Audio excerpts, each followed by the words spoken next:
नमस्कार दोस्तों, आपका बहुत बहुत स्वागत है हमारी आज की इस वीडियो में। आज की जो वीडियो है इसमें हम बात करेंगे आर्टिकल्स ए एन और द। ये हम अपने बच्चों को कैसे सिखाएं। देखिए, जब तक हमारा बच्चा यूकेजी क्लास में होता है, मतलब कि जब तक कि हमारा बच्चा किंडरगार्टन में या यूकेजी क्लास में होता है, तब तक सिर्फ बच्चे को ए और एन जो होता है उसको इंट्रोड्यूस किया जाता है। द यहाँ पे इंट्रोड्यूस नहीं होता है। फर्स्ट क्लास में आके बच्चे को दा भी इंट्रोड्यूस किया जाता है, तो जिसमें बच्चे को थोड़ी प्रॉब्लम होती है कि हम द कहाँ यूज करें। तो सिंपली मैं आज आपको इस वीडियो में बताऊंगी कि आप अपने बच्चों को कैसे समझा सकते हैं कि ए का यूज कहाँ करना है, एन का यूज कहाँ करना है और द का यूज करना है। मोस्टली आप सभी पेरेंट्स को पता होगा कि ए जो होता है उसे हम कॉन्सोनेंट के साथ में यूज करते हैं। ठीक है, तो कॉन्सोनेंट होता क्या है? कॉन्सोनेंट होता है जैसे कि हमारा ए कॉन्सोनेंट नहीं होता है, बी कॉन्सोनेंट होता है, सी कॉन्सोनेंट होता है, डी कॉन्सोनेंट होता है, ई नहीं होता है, एफ कॉन्सोनेंट होता है, जी होता है, एच होता है, आई नहीं होता है।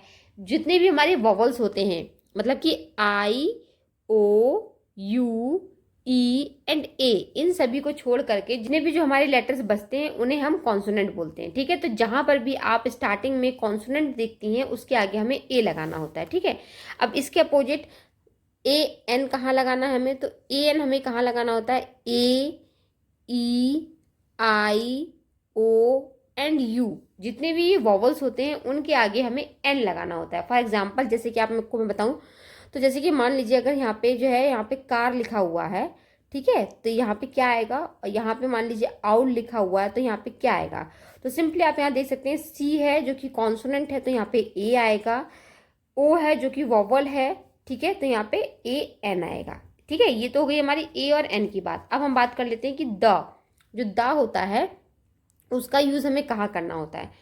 तो देखिए पेरेंट्स, बच्चों को समझाते टाइम आप सबसे ज़्यादा मोस्ट इंपॉर्टेंट चीज़ कि आप बच्चों को ये चीज़ें रटा दीजिए कि जैसे कि रेनबो हुआ, ठीक है, और हमारा मून है, ठीक है, या फिर हमारा सन है, या फिर गंगा रिवर है, ठीक है, या फिर ताजमहल है, या फिर रेड फोर्ट है।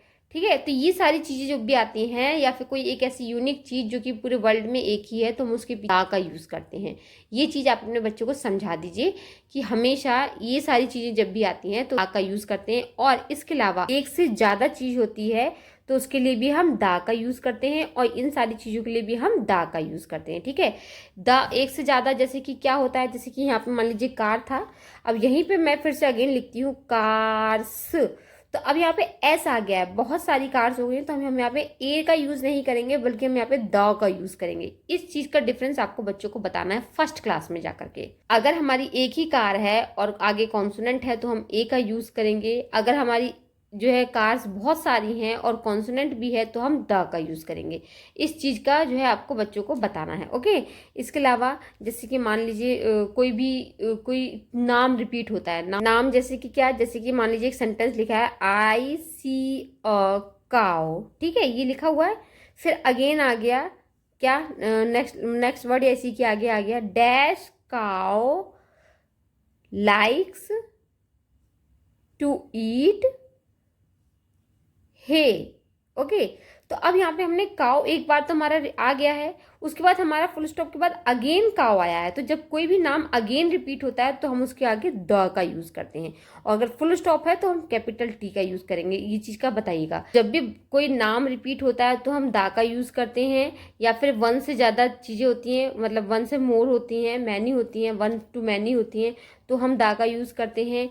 कोई पर्टिकुलर थिंग है या फिर कोई ऐसी चीज़ है जो पूरे वर्ल्ड में एक ही है, या फिर बहुत ज़्यादा वो यूनिक चीज़ है, तो हम उसके लिए भी दा का यूज़ करते हैं। तो दा का यूज़ आप इस तरीके से कर सकते हैं। और एक चीज़ का ध्यान रखिएगा, अगर आपको ये चीज़ समझ में नहीं आई तो मैं अगेन रिपीट करके एक चीज़ आपको एक सेंटेंस और बताती हूँ। जैसे कि मान लीजिए यहाँ पे लिखा हुआ है कि पेट हैज़ अ हैन, ठीक है, ये एक पेट है जिसके पास हैन है। इट गिव्स जैसे dash egg, okay, every day, जैसे कोई सेंटेंस बना हुआ है। ओके, एंड नाउ हमने अगेन रिपीट किया डैश हैन इज रेड। तो अब आप देखिए यहाँ पे पैट हैज हैन, ठीक है, तो कितने यहाँ पे क्या आएगा? ए अ हैन। इट गिव्स ए, ई है तो क्या आएगा? एन, वॉवल है हमारा तो क्या आएगा? एन। एवरी डे मतलब it gives an egg every day. फिर डैश हैन, हैन का हमने नेम यहाँ पे अगेन रिपीट किया है, तो क्या आना चाहिए द हैन इज रेड। तब यहाँ पे ए और एन नहीं आएगा, द आएगा, बिकॉज हमने नेम को अगेन रिपीट किया है। तो आप समझे आपको कैसे बच्चों को समझाना है। आपको भी बच्चों के लिए इस तरीके से छोटे छोटे सेंटेंसेस दीजिए, बच्चों को समझ में बहुत आसानी से आ जाएगा। तो फर्स्ट क्लास में अगर आपको बच्चा है तो आप अपने बच्चों को इस तरीके से ए एन और द में जो है डिफरेंस बता सकते हैं, उनकी डाउट्स को क्लियर कर सकते हैं। अगर फिर भी आपके मन में कोई डाउट है, कोई प्रॉब्लम है या कोई क्वेश्चन है तो प्लीज़ मुझे कमेंट कीजिए, मैं आपके कमेंट का आंसर जरूर करूंगी। अगर ये वीडियो आपके लिए हेल्पफुल रहा हो तो प्लीज़ दोस्तों वीडियो को लाइक करना बिल्कुल मत भूलिएगा। इस वीडियो को शेयर जरूर कीजिएगा हमारे अदर पेरेंट्स के साथ में, जिससे उनकी भी हेल्प हो सके। और अगर चैनल पे पहली बार आए तो प्लीज़ चैनल को सब्सक्राइब करना बिल्कुल भी मत भूलिएगा। चलिए मिलते हैं अगली वीडियो में, तब तक के लिए नमस्कार।